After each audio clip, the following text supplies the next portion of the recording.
Serangan Israel menggila di Rafah, upaya gencatan senjata berlanjut.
Pasukan Israel mengebom daerah di kota perbatasan selatan Rafah, tempat lebih dari separuh pendudukan Gaza meluncur. Para diplomat berusaha menyelamatkan perundingan gencatan senjata setelah Perdana Menteri Benjamin Netanyahu menolak proposal Hamas menurut laporan Reuters. Sebagai tanda bahwa diplomasi belum berakhir, delegasi Hamas yang dipimpin pejabat senior Khalil Al-Hayya tiba di Kairo pada Kamis untuk melakukan pembicaraan gencatan senjata dengan mediator Mesir dan Qatar. Netanyahu mengatakan pada Rabu persyaratan yang diusulkan Hamas untuk gencatan senjata dalam perang yang telah berlangsung selama 4 bulan ini adalah hayalan. Dia berjanji untuk terus berperang dengan mengatakan kemenangan sudah di depan mata dan hanya berjarak beberapa bulan aja. Warga Gaza sangat berharap gencatan senjata dapat dicapai pada waktu untuk mencegah ancaman serangan Israel terhadap Rafah yang terletak dekat dengan pagar perbatasan selatan Gaza. Operasi Israel di Rafah tanpa mempertimbangkan penderitaan warga sipil akan menjadi bencana, ungkap juru bicara Gedung Putih John Kirby. Serangan itu menewaskan 11 orang dalam serangan terhadap 2 rumah. Tank-tank juga menembaki beberapa daerah di Rafah Timur, meningkatkan ketakutan warga akan serangan darat yang akan terjadi. Para pelayat menangisi jenazah warga yang tewas dalam serangan udara yang melanda lingkungan Tel Al-Sultan. Mayat-mayat itu dibaringkan dalam kain kafan putih. Seorang lelaki membawa jenazah anak kecil di dalam kantung mayat berwarna hitam. Tiba-tiba dalam sekejap roket menimpa anak-anak wanita dan pria lanjut usia. Untuk apa? Mengapa? Karena gencatan senjata yang akan datang. Biasanya hal ini menjadi terjadi sebelum gencatan senjata, ujar warga. Badan-badan bantuan telah memperingatkan bencana kemanusiaan jika Israel menindaklanjuti ancaman untuk memasuki Rafah. Rafah menjadi salah satu wilayah terakhir di jalur Gaza yang belum dimasuki pasukan Israel. Bayangkan, seorang anak tidur di kandang ayam terkadang itu berharap pagi tak datang, tutur dia. Meskipun Israel menolak usulan Hamas, pembicaraan lebih lanjut direncanakan.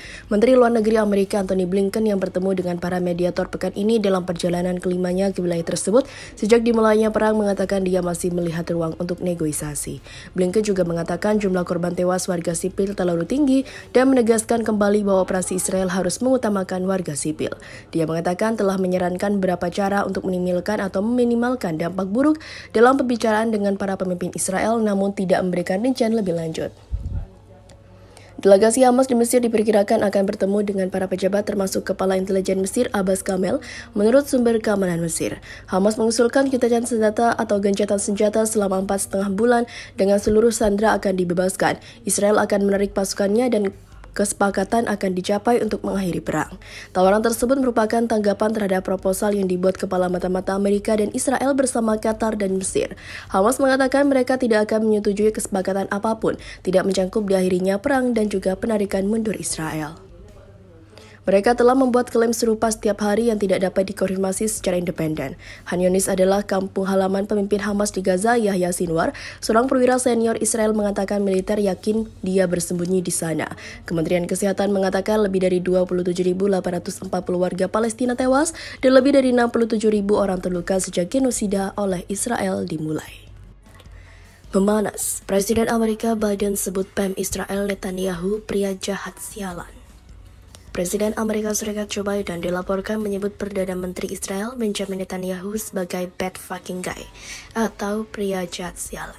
Pernyataan Biden ini muncul di tengah meningkatnya rasa frustasi dari ketegangan antara kedua negara mengenai genosida Israel yang sedang berlangsung di jalur Gaza. Menurut laporan Politico, sumber yang tidak disebutkan namanya yang berbicara dengan Biden disebut-sebut baru ini mengatakan Presiden semakin curiga terhadap Netanyahu selama perang Israel di Gaza yang sekarang sudah memasuki bulan keempat. Biden bahkan sampai secara pribadi menyebutkan sebagai pria jahat sialan. Laporan tersebut mengklarifikasi bahwa juru bicara Biden, Andrew Awates, membantah hal tersebut dan mengklaim Presiden tidak mengatakan hal tersebut dan dia juga tidak akan mengatakan hal tersebut. Kedua pemimpin tersebut menurut dia menjaga hubungan selama puluhan tahun yang saling menghormati di depan umum dan juga secara pribadi.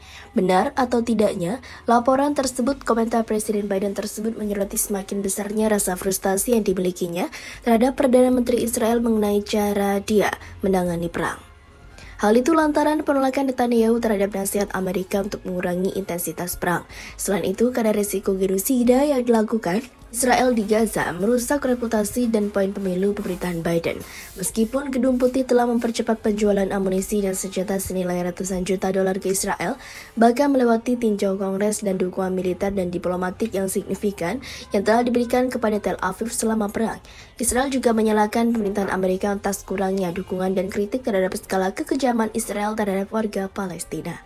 Ketidakpopuleran Presiden Biden yang semakin mendalami kalangan basis pemilihnya juga telah membuat banyak pejabat Gedung Putih dan tokoh politik Partai Demokrat menentang keringanan hukumnya terhadap Israel. Anggota Kongres tersebut menyesalkan situasi yang saat ini adalah bencana secara politik dan basis partai benar-benar marah. Dan ini bukan hanya terjadi di kalangan sayap kiri saja, saya belum pernah melihat penderitaan yang mendalam seperti yang saya lihat terkait masalah Gaza ini. Bibi adalah racun bagi banyak pemilih Demokrat dan Biden harus menjauhkan diri darinya. Kemarin.